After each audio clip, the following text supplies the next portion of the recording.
I am inviting now Madam Uma Kumar, renowned rheumatologist in a premier institute in India, in All India Institute of Medical Science.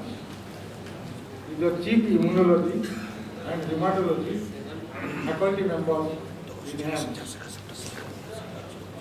We had having so many publications and this is not a proper place to elaborate all these things. So we are eager to listen so many aspects of rheumatology. Particularly from this hospital we have referred so many cases to AIIMS, particularly ankylosing spondylitis. And Madam has given the treatment. So along with the topic, so we will listen some new things and when to stop the anti-rheumatic drugs. Thank you, Madam. I am inviting you, Dr.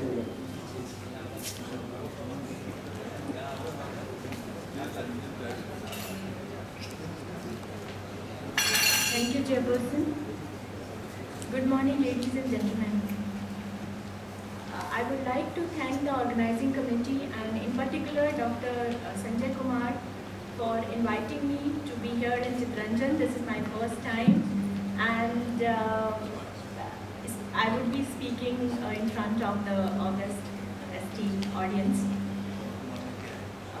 My topic is in a way related to my predecessor, Dr. Ranjan. He was talking about health in elderly. My topic is on arthritis.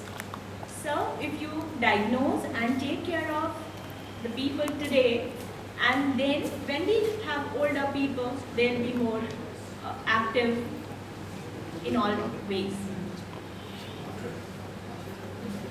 I must tell you, rheumatology is predominantly a clinical science, purely clinical, where investigations they contribute only by 5%. History taking and careful examination contribute by 95%.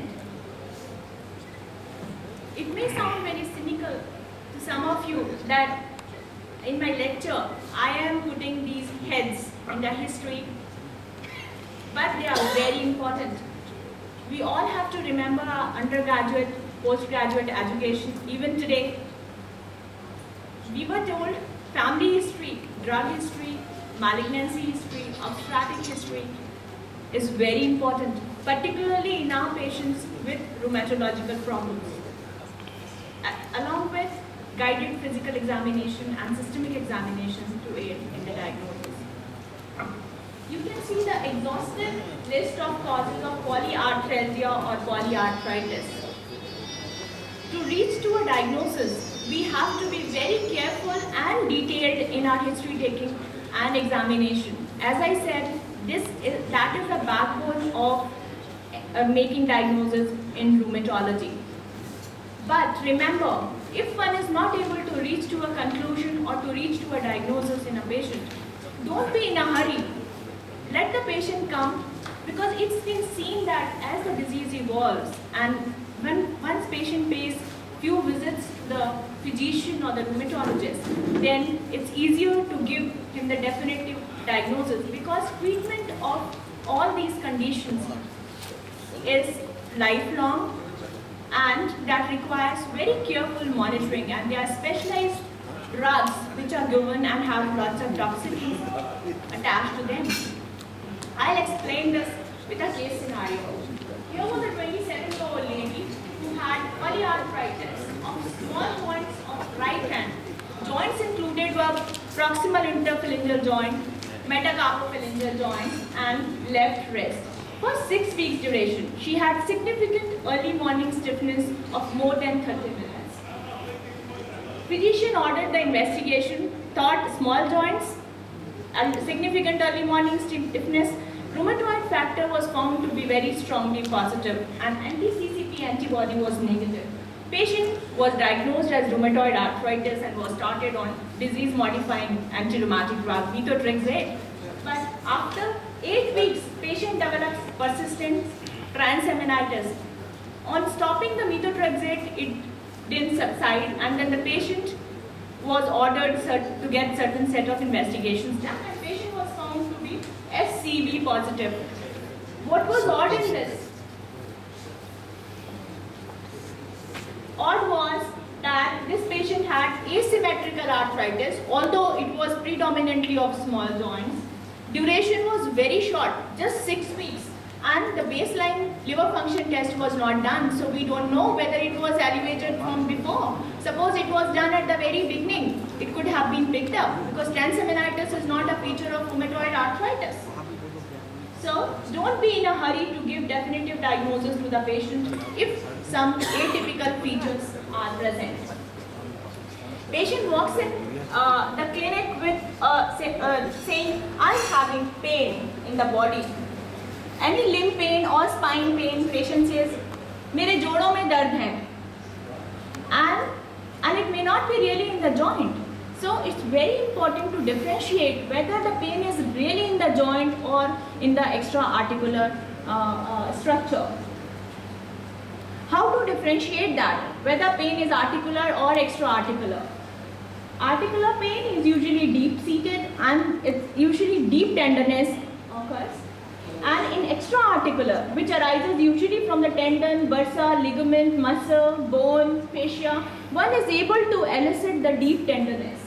Then, pain would be present both on active or passive movement in joint pathology, while in extra-articular, it would only be during active movement and on few pains. Then the pattern of pain also is important. Bone pains are usually present during the day and night, and rest pains are particularly common. Then neuropathic pain, diffuse pain and paresthesia. Sometimes, quite often, and you'll agree with me that patient has problem in the right hypochondrium and patient comes with and says, I have pain in the shoulder. So that also one will have to keep in mind whether the problem is in the joint or it is outside the joint. Look into these photographs. In all three, there is elbow pathology. In one, there is bursitis of elbow. In another, there is a gout, it's a tophi. Here it is, you can see the redness, it's gonococcal arthritis. But in all three, patient had come with ankle pain. Step 2 in approach is to define whether it's inflammatory or non-inflammatory. This is the most important distinction which needs to be made in patient presenting with arthritis. Majority of patients coming to us have non-inflammatory problem, 90% of the patients. And this inflammatory problem, usually call it red flag. How to recognize whether the patient has inflammation or not? Patient will have significant early morning stiffness. That is, symptoms would be worse in the morning when patient wakes up, but once he starts moving around, doing his routine activity, gets better and better over the period of time. So symptoms improve with activity. There could be spontaneous fluctuation also, like patient can feel pain or stiffness for 2-3 days and then that can get better at its own. Patient can have low-grade fever, night sweats and fatigue, not the weakness. Then on examining the joint, there would be signs of inflammation, which we were taught like red, hot, tender, swollen joint with loss of function. But not all are specific for inflammation. As I have mentioned, like if the patient has swelling and that is bony heart, and then tenderness can also occur in structural abnormalities. Patient can have effusion even in non-inflammatory joint diseases. Synovial fluid examination tells us whether that's inflammatory or not. If we send the cell count, that's more than 2000, that suggests inflammatory arthritis. Disability, deformity and functional incapacitation. And how does lab investigation help? High ESR, high CRP, all acute phase reactants may be elevated, like platelets. Patient can have anemia. So now we know that patient has inflammatory or non-inflammatory arthritis. What next? How many joints are affected? Because there are certain conditions which have oligoarticular arthritis certain conditions where patient can have monoarticular arthritis or polyarticular arthritis. So if 5 or more than 5 joints are involved, that is polyarticular arthritis. Don't depend on the patient to tell you that I am having pain in this joint, pain in that joint. Do the thorough examination of the joints to make out which all joints are involved. Fourth step in the diagnosis is what is the duration of the arthritis. Is it more than 6 weeks or less than 6 weeks? If it is less than 6 weeks, it is acute polyarthritis. If it is more than 6 weeks, it is chronic polyarthritis, and there are different causes for acute and chronic polyarthritis. We come across more patients of chronic polyarthritis than acute polyarthritis.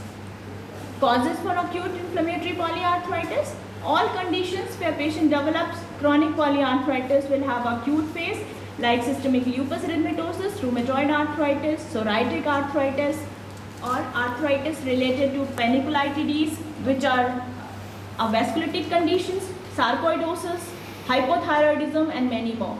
Then in reactive arthritis also, although it's majority of the time oligoarticular, but patients can have polyarthritis.